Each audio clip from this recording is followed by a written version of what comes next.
Risque de guerre civile en France. C'est ce que titre le JDD le 10 août 2025 dans cet article qu'on va regarder ensemble. Alors tout d'abord, oui, le JDD a une orientation politique. On va essayer de passer outre ça, mais pas totalement, parce qu'on va s'intéresser justement à comment ils présentent les choses et quelles sont les causes, les raisons qu'ils mettent en avant. Et on va les analyser ensemble pour voir est-ce qu'il n'y a pas d'autres causes, est-ce qu'il n'y a pas d'autres mécanismes qui pousseraient ce risque de guerre civile en France et est-ce qu'il existerait. L'ambiance actuellement est conflictuelle au possible, est délétère. La haine en ligne est poussée à son paroxysme, il n'y a plus aucune modération, restriction dans le discours des gens, et les gens sont horribles. En tout cas, sur les réseaux sociaux, et principalement, ce que j'ai comme exemple, moi, c'est le réseau social d'Elon Musk, de X, où les commentaires qu'on peut lire sont tous les jours plus abjects, plus inhumains. C'est vraiment des animaux là-bas. Les gens se moquent des morts, crachent sur eux, n'ont aucune considération pour la vie des gens, ont vraiment lever tous les verrous du discours. J'ai pas l'impression qu'il y avait de tels discours de haine sur les réseaux et de tels discours voilà, conflictuels sur les réseaux avant. J'ai vraiment l'impression que c'est une nouvelle démarche, une nouvelle orientation de la société. Pour moi, les réseaux sociaux sont vraiment la pire chose qui nous soit arrivée et la pire chose qui va détraquer des générations entières. Donc, si on se fie à ça, oui, on a l'impression qu'on est au bord de la guerre civile. Après, on lève la tête de son écran, on se balade dehors, on voit les gens vivre normalement, en paix, paisiblement, etc. Et on se dit, est-ce que c'est pas que sur les réseaux sociaux? On va un peu y réfléchir. Mais c'est vrai que cette horreur qu'est les réseaux sociaux et la haine en ligne qui s'y développe est également amplifiée par différents phénomènes et par différents conflits mondiaux. Notamment, ce qu'on peut lire sous des posts sur le conflit israélo-palestinien. C'est horrible ce qu'on peut y lire. Ça cristallise vraiment deux parts de la société qui utilisent ce conflit pour vraiment déchaîner la haine les uns envers les autres. Ça aide à ce sentiment de guerre civile. Il y a également tout ce qui va être forcément immigration, problèmes communautaires, religion, etc. Tous ces grands sujets de société qui attisent une haine forte. Il y a également, je fais déjà toute l'analyse avant de lire l'article, mais on va y aller plus loin, vous inquiétez pas. Ne quittez pas la vidéo maintenant. Mais il y a également un fort aspect qu'il ne faut pas oublier, c'est la notion sociale, la notion financière. C'est-à-dire que dans une ambiance d'élitement de la société, de la sécurité sociale, des finances, etc., les gens se sentent déclassés, les gens se sentent fragilisés, précarisés. Et quand c'est comme ça, ils cherchent des coupables, ils cherchent à aussi rabaisser d'autres parties de la population pour ne pas se sentir eux-mêmes rabaissés dans leur perte de richesse, dans leur perte d'un sentiment de dominance qu'ils avaient avant. C'est un résumé très rapide des sujets qu'on va pouvoir aborder. Donc que dit l'article? Risque de guerre civile, la sombre prédiction d'un professeur du King's College de Londres pour la France. Dans la revue anglophone Military Strategy Magazine, l'universitaire David Betts classe la France et le Royaume-Uni parmi les pays particulièrement exposés à un risque de conflit intérieur. Il identifie plusieurs signaux faibles, tels que les attentats terroristes, les émeutes dans les banlieues et les soulèvements anti-immigration. Donc on sent déjà un parti pris qui est très orienté vers l'étranger, vers l'immigré, vers les communautés de population. On ne parle pas du tout d'autres mouvements sociaux français qu'il y a eu, comme les Gilets jaunes par exemple, qui a quand même marqué plusieurs années de manifestations, de heurts et d'une certaine tension globale du pays. Parce que ce que j'ai pas dit aussi dans l'introduction, et ce qui est important, c'est qu'une guerre civile, qu'est-ce que c'est qu'une guerre civile?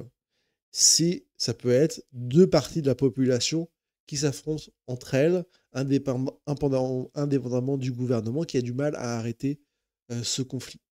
Ça peut être également une partie de la population qui fait sécession, qui refuse l'État et donc qui va se confronter directement à l'État. Voilà, ça peut être plusieurs aspects de la guerre civile. C'est pas uniquement une partie du peuple contre une partie du peuple, ça peut être le peuple contre l'État. Ça peut être d'autres choses. Voilà. Juste pour recaser un peu comment dire, la situation, parce que ce qu'on sent très clairement, eux, ce qu'ils vont présenter comme risque de guerre civile, ça va être vraiment les communautés entre elles, quoi. Un avertissement amer adressé à la France et à la Grande-Bretagne dans la Military Strategy Magazine. David Bates, professeur en études militaires au King's College de Londres, tire la sonnette d'alarme. La principale menace pour la sécurité de l'Occident n'est plus extérieure mais intérieure, et plus précisément la guerre civile. Alors, la principale menace n'est plus extérieure mais intérieure. On est quand même confronté à d'importantes menaces extérieures. On peut voir notamment tout ce qui va être menace commerciale, on va dire, avec les États-Unis qui traitent de plus en plus leurs anciens alliés comme des colonies finalement. Et comme il y a eu une déclaration des États-Unis qui disait, là, il y a quelques jours, qui disait qu'ils allaient considérer maintenant les richesses des pays étrangers comme des fonds souverains américains. Il y a vraiment cette volonté de America First et donc d'exploiter le reste du monde. Donc on perd cet allié un peu historique, les États-Unis, qui commence à nous faire une guerre commerciale. On l'a vu sur les tarifs douaniers, par exemple, qui a été très bien illustré. En termes d'adversaires, entre guillemets, commerciaux, il y a également forcément la Chine qui représente une forte menace commerciale. En menace militaire, on a notamment la Russie avec la guerre en Ukraine, avec tous les incidents qui ont lieu partout dans le monde qui nous confrontent à la Russie. N'hésitez pas à aller voir la vidéo sur le général français qui nous annonçait que la Russie nous aurait défini comme son principal adversaire en Europe. Le lien est en description et il détaille notamment toutes les preuves, tous les incidents qui sont quotidiens, que ce soit dans les mers, dans les airs, en Afrique, en Europe de l'Est, etc. Tous les théâtres finalement de ces confrontations. Donc il y a des fortes confrontations extérieures. Il parlait de risque d'attentats précédemment.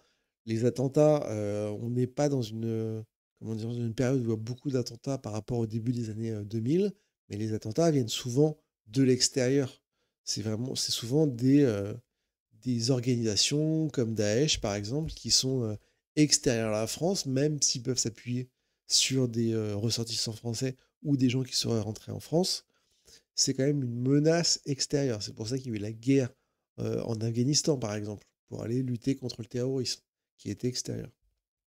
Je m'égare déjà. Selon le spécialiste, le Royaume-Uni et la France sont les deux pays les plus susceptibles de connaître un conflit civil violent après avoir été le théâtre d'incidents précurseurs. Là, ils oublient également un conflit civil violent, ils oublient également l'Espagne, par exemple.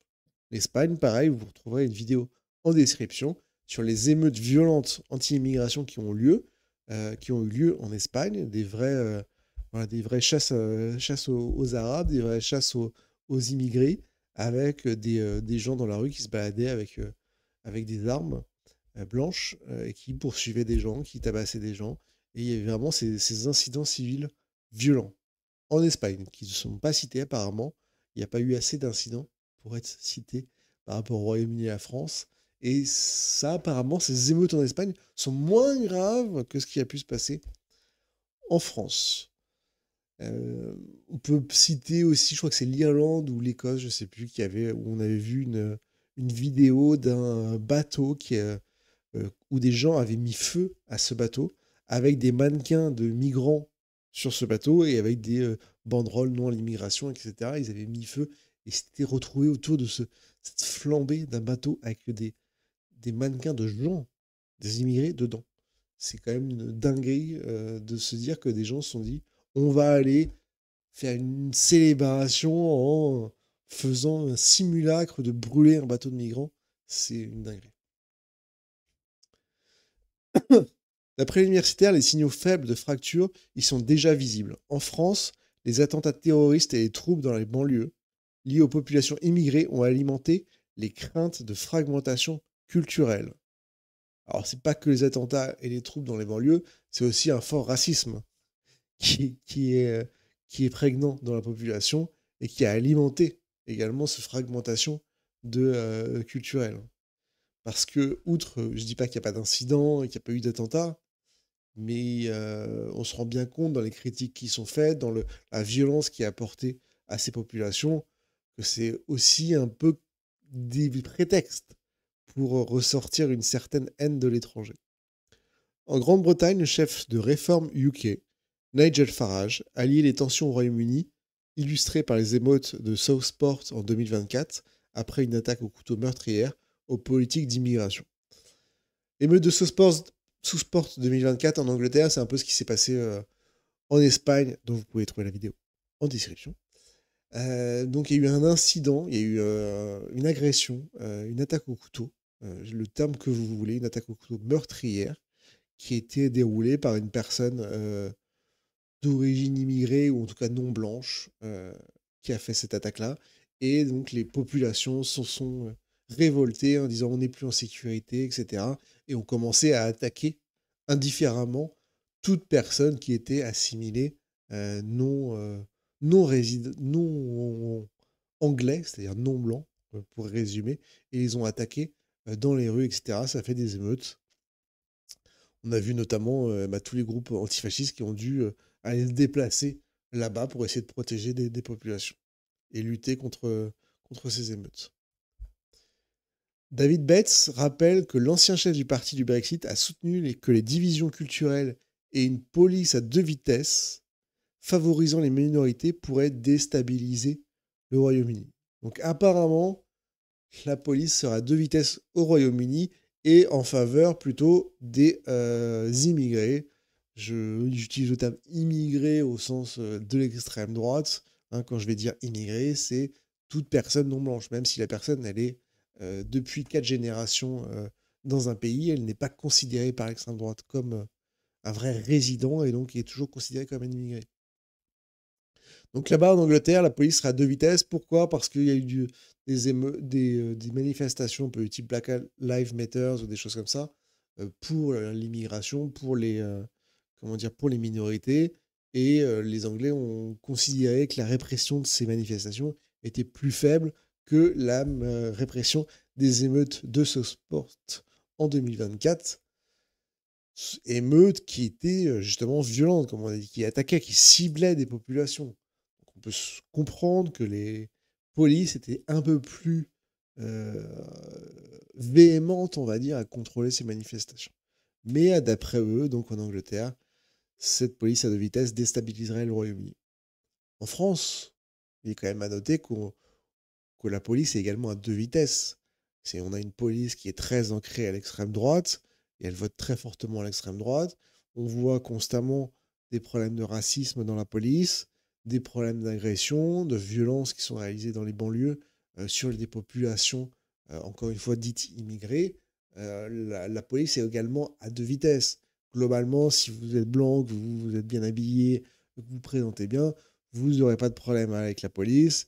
Et que si vous êtes un peu coloré, eh ben, vous aurez un peu plus de problèmes avec la police. Donc, a priori, cette police à deux vitesses serait aussi à même de déstabiliser la France comme elle peut la déstabiliser au Royaume-Uni. Pour les chercheurs, les conditions propices à une guerre civile en France et au Royaume-Uni seraient réunies. Fracture culturelle, stagnation économique, perte de confiance dans les institutions et excès d'influence des élites. Alors déjà, ce qui est intéressant, j'ai eu un petit moment de blocage parce que j'ai dit c'est intéressant. Donc toutes les conditions propices à une guerre civile seraient réunies. Fracture culturelle, donc c'est tout ce qu'ils nous décrivent depuis le début, et là, tout ce qu'ils ne nous décrivent pas. Stagnation économique, perte de confiance dans les institutions et excès d'influence des élites. Donc finalement, la fracture culturelle n'est plus que l'une des composantes des risques. Il ne faut pas oublier que sur le début, ils identifient plusieurs signaux. faibles, tels que les attentats terroristes, les émeutes dans les banlieues et les soulèvements anti-immigration. Donc déjà, on voit une forte différence comment dire, des conditions, des causes qui seraient réunies. Je trouve ça vraiment révélateur. C'est-à-dire que globalement, ils axent tout leur article sur la fracture culturelle et oublient stagnation économique, perte de confiance dans les institutions et excès d'influence des élites. Tous ces aspects qui sont pour moi beaucoup plus importants limite que ces fractures culturelles. Parce que au final, qu'il y ait un peu de racisme, qu'il y ait un peu de peur de l'autre, qu'il y ait un peu de conflit culturel, tout ça dans une France qui serait à l'apogée de sa croissance économique, qui serait à l'apogée de son prestige d'antan, on va dire, ça ne poserait pas trop de problèmes, je suppose, je pense. Et je pense fortement. C'est tous ces gens-là qui ont ce sentiment de justement, perte de prestige, de perte de rang social, du fait d'une dégradation de l'économie et de leur précarisation, se tournent vers la haine de l'autre pour rabaisser une partie de la population. Donc tous ces phénomènes de racisme, de conflits culturels seraient beaucoup plus apaisés dans une France socialement forte, économiquement forte. À l'inverse, de l'autre côté, parce qu'on a parlé beaucoup du racisme, etc., tout ce qui est insécurité, actes de violence, etc., serait également moins prégnant, parce que les gens seraient moins poussés vers la criminalité, auraient plus, au contraire, auraient plus à perdre de se faire arrêter ou de se faire prendre par la police, puisqu'ils auraient une situation sociale et une précarité moins forte. Donc, ça, l'aspect économique est pour moi fondamental dans tout ça. Selon les meilleures estimations de la littérature existante, dans un pays où ces conditions sont réunies, le risque d'une véritable guerre civile est de 4% par an. En partant de cette hypothèse, nous pouvons conclure que ce risque est de 18,5 sur 5 ans, constate-t-il. Ça, c'est les chiffres, les chercheurs. Je suis sûr qu'il y a des études qui doivent dire le contraire, c'est toujours pareil sur la recherche. David Betts décrit plusieurs caractéristiques probables d'un tel conflit. Grande ville devenant ingouvernable, sabotage des infrastructures énergiques, de transport ou de communication, destruction des repères de la conscience collective, déplacement de populations civiles à grande échelle pour fuir les risques de violence. Face à ce scénario du pire, le professeur d'études militaires appelle à une réorientation stratégique des armées et des gouvernements. Selon lui, il serait impératif de créer des zones sécurisées pour les civils, de sécuriser les infrastructures critiques et les armes stratégiques, ou encore de développer des doctrines et des plans d'action adaptés aux spécificités des guerres civiles. Alors, sécuriser les infrastructures critiques et les armes stratégiques, j'espère que c'est déjà fait, qu'on n'attend pas le risque de guerre civile pour sécuriser des infrastructures critiques et des armes stratégiques. J'espère déjà. Et donc lui, face à ce risque de soulèvement des populations, après c'est un professeur d'études militaires, donc il ne parle que de militaire, mais son unique doctrine, c'est la sécurité, la militarisation. Il n'y a pas peut-être lutter contre les causes de ces conflits, lutter contre l'atmosphère qui crée ces conflits. Non, c'est vraiment la réorientation de l'armée, des gouvernements, sur des aspects militaires et sécuritaires. Donc c'est plus on va dire, une réflexion sur contenir le risque plutôt que d'essayer de résolver le risque. En conclusion, l'auteur met en garde contre le biais de normalité qui pousse à sous-estimer le danger. Le biais de normalité, comme j'ai dit, il y a vraiment une séparation entre le monde virtuel, le monde des réseaux et le monde dehors, quoi. Les gens ne se tapent pas les uns sur les autres dans la rue, comme ça tout le monde. Les gens ne s'invectivent pas constamment dans la rue. Baladez-vous dans la rue, vous n'allez pas voir des gens s'engueuler tout le long de la rue, à s'insulter, à se traiter de tous les noms, à insulter les ancêtres sur 4 générations. Vous ne voyez pas ça dans la rue. C'est sur les réseaux sociaux. Donc il y a un biais de normalité dans le sens où les gens se contiennent dans la vraie vie. Les gens ne sont pas aussi horribles qu'ils le sont sur les réseaux sociaux. Donc on pourrait, quelqu'un qui vit sa vie sans aller sur les réseaux sociaux, se dire: «Il y a aucun problème, on vit, la vie normale». Mais non, il y a, une gronde, une colère, une haine, vraiment une haine forte qui couve chez une grande partie de la population. Et quand je dis une haine qui couve dans une grande partie de la population, je dis bien tous les côtés, tous les partis. Il y a des haineux, des violents, vraiment des discours horribles qui sont tenus par tout un chacun. Les conditions générales reconnues comme annonciatrices d'un potentiel de guerre civile sont manifestement présentes dans de nombreux États que l'on a longtemps considérés comme à l'abri de ce type de conflit, cingle-t-il, avant d'insister sur l'urgence de reconnaître que l'Occident, et plus particulièrement la France et la Grande-Bretagne, n'est plus à l'abri de ce type de catastrophe. Suggérer que la guerre civile est imminente et ascendante, précisément dans les régions du monde considérées jusqu'alors comme les plus riches et les moins agitées, est contraire aux attentes, mais c'est bien là où nous en sommes. Donc là, il dit, eh bien, on pensait être dans les parties du monde riches, on ne pensait pas avoir ce type de problématique, et là, on l'a. Eh ben, peut-être justement parce que la puissance économique, la richesse par rapport au reste du monde, a plutôt tendance à baisser. Ou en tout cas, on a un sentiment. Peut-être que c'est même pas vrai sur les chiffres, mais en tout cas, le sentiment global des populations, c'est une rétrogradation de rang, c'est une perte de prestige, c'est une perte de place sociale, une relégation de place sociale et économique dans le monde. Et donc, c'est normal que avant, dans des environnements plus privilégiés, bah, les gens avaient moins cette envie de se rebeller, d'avoir de la haine envers les autres. Donc on revient toujours sur les parties sociales et économiques. Alors est-ce que c'est vrai qu'on est plus particulièrement en passe d'avoir des incidents de guerre civile? Je ne sais pas si on est les plus euh, prompts, parce que comme on a dit, il y avait l'Espagne aussi qui n'ont pas été signalés. Bon, en dehors de l'Europe, mais ce qui considère un peu comme l'Occident, bah, il y a les États-Unis. Les États-Unis, il y a quand même eu des émeutes fortes de Black Lives Matter. Les gens sont armés. Les gens commencent à créer des villages, des zones réservées à une communauté, avec des villages blancs uniquement, non, et conservateurs, donc non LGBT, non truc. Des gens vraiment pour une pure communauté. Il y a toutes les communautés également qui sont très soudées, hispaniques, asiatiques, etc. Donc il y a des forts communautarismes.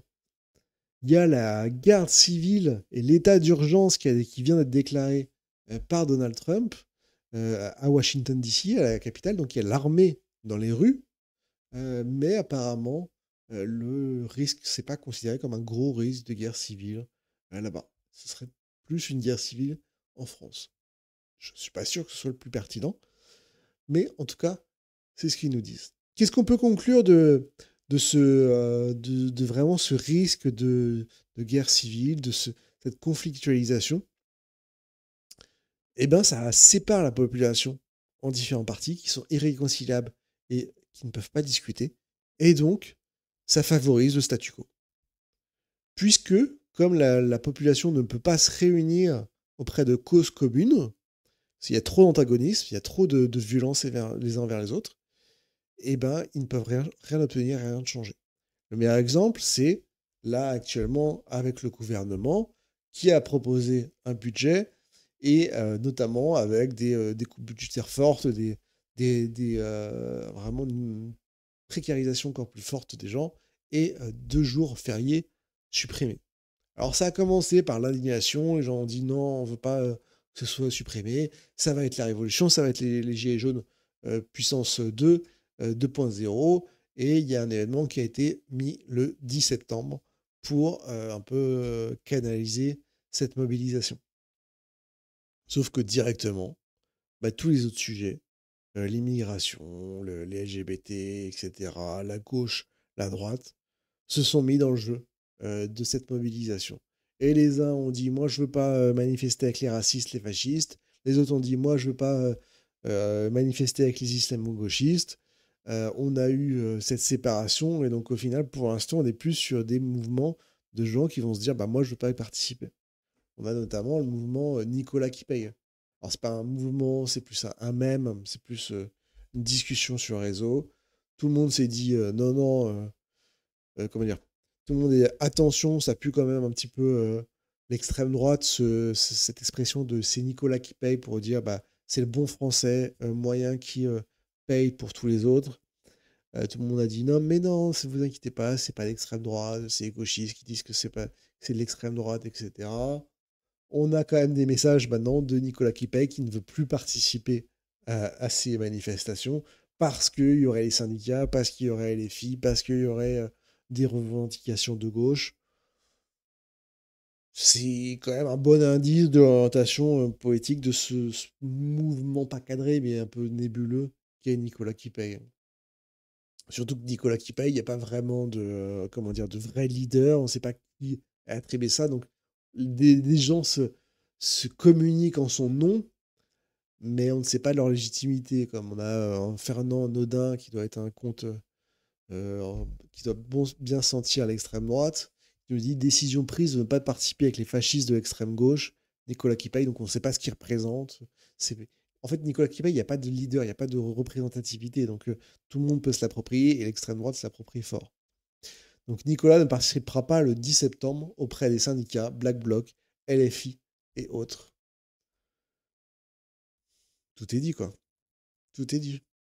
Et donc, ça favorise le statu quo, puisque le pouvoir, bah, il se dit, jamais il y aura un grand mouvement de population qui va se réunir, il y aura toujours ces conflits qui sont de plus en plus forts, de plus en plus accentués, une haine de plus en plus forte. Et donc, ils se réuniront jamais, ils nous mettront jamais en danger. Les Gilets jaunes, qui étaient quand même un mouvement qui a réuni beaucoup la population, une partie de la population, mais pas toutes. Notamment, bah, on a beaucoup parlé des banlieues qui sont pas mobilisées, et c'était globalement un mouvement qui était quand même assez blanc. Euh, Parce que les gens ne se sentaient pas forcément bien accueillis, ou il n'y a pas eu de volonté d'aller chercher, d'aller mobiliser ces populations. Donc ça a eu un impact pas autant que ça aurait pu avoir, mais ça a quand même bien marché, mais il manquait encore une part. Mais là, depuis les Gilets jaunes, la fragmentation, la conflictualisation, l'irréconciliation des différents camps, pour moi, c'est accentué. Accentué par la libération de la parole fasciste, raciste, notamment avec des médias maintenant comme Frontières, dont il y a beaucoup de vidéos sur ma chaîne, donc n'hésitez pas à les voir, qui ont un discours qui va encore plus loin que les autres médias, comme des CNews, et qui sont beaucoup plus militants, beaucoup plus attisant la haine, et qui participent encore plus à fragmenter cette société, avec des cibles favorites comme les woke, les LFistes, tous ceux qui pourraient être un peu LGBT, etc. Toutes ces cibles qu'ils visent. Donc depuis les Gilets jaunes, il y a eu cette renforcement de la conflictualisation. Il y a aussi le conflit Israël-Palestine qui cristallise beaucoup de conflits. Ça fait beaucoup de mots conflits, il faudrait que je trouve un autre mot. Euh, Typiquement, imaginez des manifestations qui réuniraient les parties de la population et chacun amènerait un peu ses drapeaux qu'ils aiment bien ou qui veulent pas qu'on oublie les luttes, comme le drapeau LGBT, le drapeau, le drapeau palestinien. Et si vous mettez ces drapeaux-là dans la foule, il y a des gens qui vont péter un câble, ça va faire des engueulades, ça va faire des choses qui vont faire que ce sera impossible d'avoir une mobilisation française.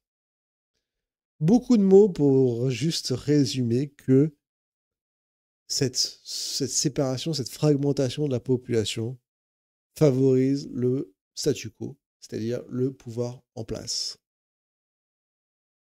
Et ça, le pouvoir, il aime bien. Alors, je ne suis pas complotiste à dire qu'ils ont volontairement mis en place tous les moyens pour avoir cette fragmentation. Tout ce que je dis à minima, c'est qu'ils s'en réjouissent. parce que bah, le mouvement du 10 septembre, pour moi, ça risque d'être un fort flop, parce que bah, toute une frange de la population ne va pas vouloir y participer. Les grands organismes ne veulent pas le récupérer, donc vont pas structurer, coordonner des choses, et vont se tenir un peu en dehors de tout ça. Et donc, finalement, il n'y aura qu'une petite partie de la population qui va participer. Ça va pas être un grand mouvement populaire, je pense. Surtout que c'est contre des mesures et un budget que l'un des plus grands partis de France, le RN, a déjà dit qu'il ne censurerait pas, qu'il n'irait pas contre. Donc, tous les électeurs RN, ils vont pas aller manifester pour quelque chose que leur parti a dit qu'il ne voulait pas censurer. Et ben, le parti présidentiel ne va pas aller manifester forcément contre lui, donc finalement, ça va être une partie très limitée de la population. Est-ce que demain, guerre civile, pas guerre civile? Dites-moi en commentaire ce que vous en pensez. Est-ce que vous allez sur les réseaux et donc vous êtes touché par toute cette haine et cette vraiment montée en puissance de déshumanisation des gens qui se comportent vraiment comme des animaux? Ou est-ce que vous n'allez jamais sur les réseaux sociaux, vous profitez du beau temps, vous allez au parc, à la plage, à la piscine, etc. et que la vie est belle et que vous êtes étonné qu'on parle de guerre civile? Dites-moi en commentaire ce que vous en pensez et abonnez-vous pour rester informé. C'est très important, ça évitera la guerre civile, ça nous sauvera tous. Et si vous ne le faites pas, l'histoire dira que vous avez échoué à cette tâche simple qui était de vous abonner à ma chaîne pour un avenir meilleur. Je vous remercie bien, je vous dis à bientôt pour de prochaines vidéos.